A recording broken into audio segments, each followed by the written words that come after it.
Hi, I'm Matt with ApplianceVideo.com. Today we're going to be taking a look at the water inlet valve on this Whirlpool direct drive washer with the built-in faucet.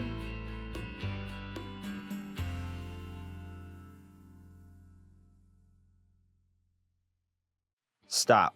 Before beginning any repair, always be sure to disconnect the power to the appliance. It is also recommended to test the outlet for proper voltage. Remember to also turn off the water.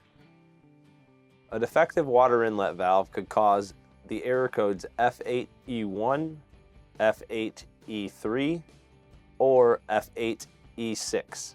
If an inlet valve is defective, it may fail and not close fully and allow water to continually drip into the drum, or it may fail the opposite way to where it does not allow water to enter the drum when the valve is energized. To begin this repair, click on the link below to view this repair video. ApplianceVideo.com guides you step by step, giving you the confidence to avoid recalls and callbacks, also saving time on repairs. Whether you're up against an uncommon repair or the latest appliance on the market, our videos have been created with you in mind. Our growing library of videos have been produced using our factory-certified technicians who have extensive infield experience over the past 30 years.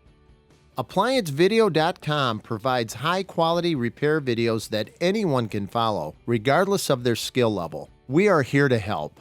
Click on the link below to view this repair video and let us help you do it right the first time.